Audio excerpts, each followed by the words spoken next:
Mr. President, we remember when you first were giving your acceptance speech of the nomination of the GOP convention. You said at that time that 1 year from now, when I take over the White House, I am going to reestablish the rule of law in this country. And you've done that, Mr. President, and we thank you for that. Thank you. Very, very much. Thank you. You know, behind me, Mr. President, are 44 sheriffs who were representing 35 states that came here to Washington for two reasons. The first is to go to Congress, up to the Capitol today, hold a press conference and let Congress know enough's enough. We've been for 20 years asking Congress to move on the security aspects of immigration reform, and nothing has happened for 20 years. But what's really amazing, Mr. President, with your strength of purpose, the commitment to your convictions, you've done more in less than 2 years in supporting law enforcement and dealing with this illegal immigration problem that we've been asking for solutions on in less than 2 years. And again, all these sheriffs and the sheriffs across this nation are so grateful to you for that, Mr. President.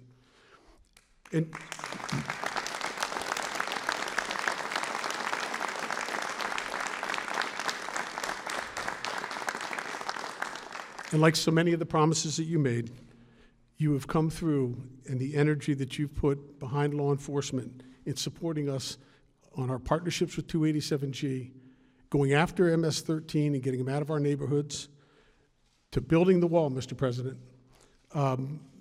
you've really been amazing. And so before I present this plaque, I just want to add one thing that maybe you heard about, maybe you didn't. But when we were on the Hill today, we announced that the National Sheriff's Association has done a crowdfunding page to raise money and mobilize the citizens of this nation to get behind you, to get behind the sheriffs, to build this wall. So in having said that, I would like to present this to you, Mr. President, because it's not surprising for any of the sheriffs who are here that shortly after you took office, people started saying, the citizens and members of the media saying, there's a new sheriff in town. And that's an endearing statement, and all these sheriffs know it. Because what it denotes is that there are problems, and somebody is coming in that's going to be able to fix those problems. You've done that, Mr. President. We can't thank you enough for your support. You said you have our back, and the sheriffs across this nation have yours. And God bless you, and thank you, Mr. President.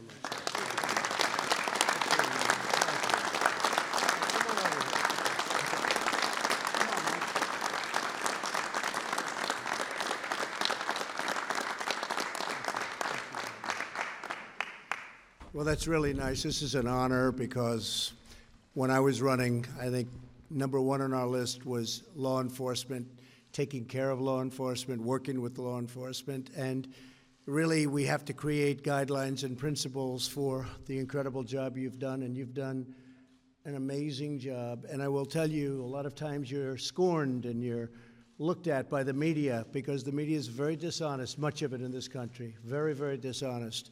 And the job that you've done in light of all of the things that you have to go through, I guess a little bit like me also, but I will say that you have been really outstanding, incredible people.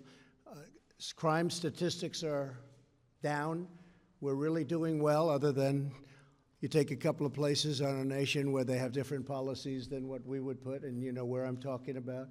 But there are a couple of places they don't believe in what we believe. But we have together done something very special.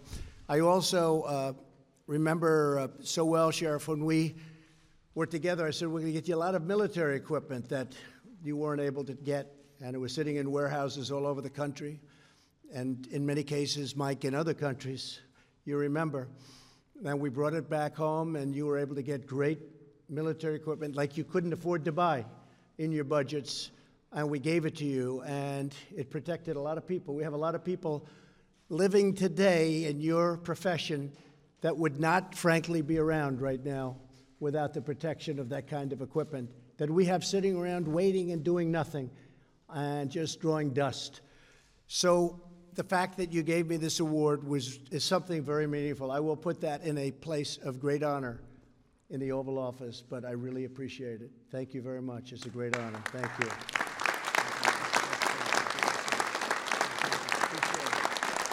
Thank you all.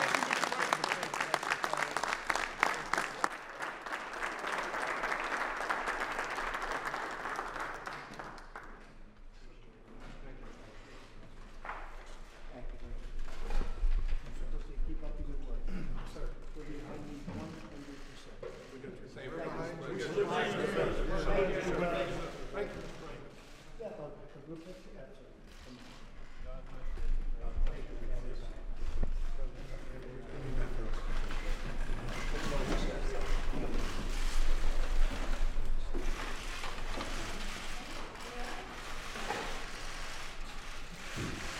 Make that a good picture.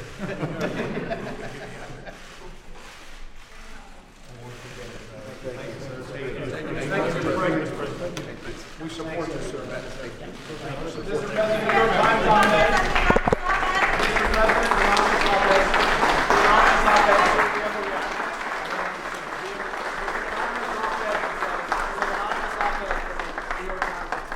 I am part of the resistance inside the Trump administration. Just no reaction. Sheriff, can you imagine? We have somebody in what I call the failing New York Times that's talking about he's part of the resistance within the Trump administration. This person This works is for the what we have to administration. deal with. And, you know, the dishonest media, because you people deal with it as well as I do, but it's really a disgrace. I will say this. Nobody has done what this administration has done in terms of getting things passed and getting things through. An article was just printed, just came out a few minutes ago.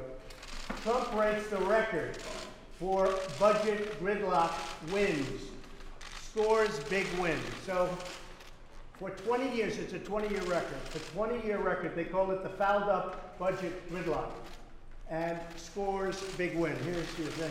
So this just came out. So in 20 years, it hasn't been like it is now. We broke it. That's just really positive stuff. And then, in addition to that, point after point after point, if you look, almost 4 million jobs created since the election. More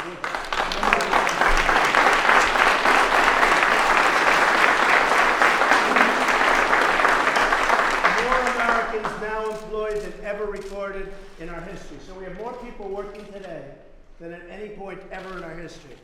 We've created 400,000 manufacturing jobs. Manufacturing jobs are growing at the fastest pace in more than 30 years. Economic growth last quarter was 4.2%.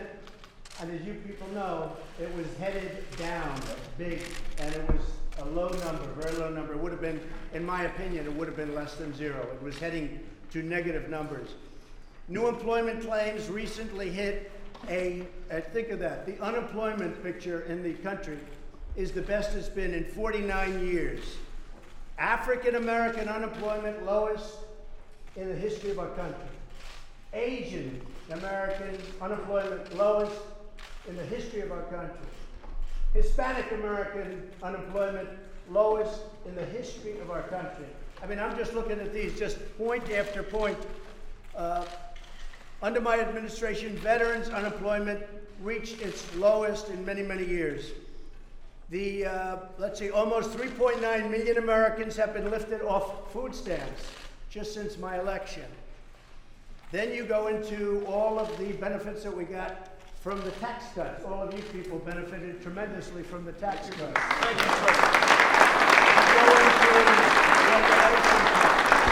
You go into right to try. Right to try is where you have the right, if a person's terminally ill, you have a right to go and try and see whether or not a drug that's not approved yet can be used and utilized. They didn't allow that. Point after point, getting rid of the individual mandate, the most unpopular thing there is in Obamacare, coming up with new health care plans. We've never had a period, even if you look at the Olympics, the World Cup, you just saw them, they were in my office, got the World Cup. Nobody has, and we have started the wall. Nobody has ever done in less than a 2-year period what we've done. So when you tell me about some anonymous source within the administration, probably who's failing and probably here for all the wrong reasons, no. And the New York Times is failing. If I weren't here, I believe the New York Times probably wouldn't even exist.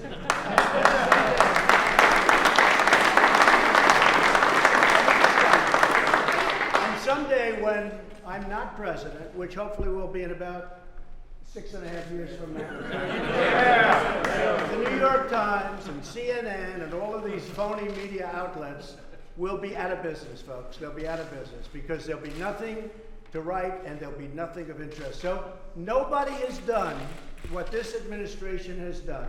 And I agree, it's different from an agenda, which is much different than ours, and it's certainly not your agenda, that I can tell you. Thank you. It's about open borders. It's about letting people flee into our country. It's about a disaster and crime for our country. So they don't like Donald Trump, and I don't like them because they're very dishonest people. Remember this also about the New York Times. When I won, they were forced to apologize to their subscribers. They wrote a letter of apology. It was the first time anybody's ever done it because they covered the election incorrectly.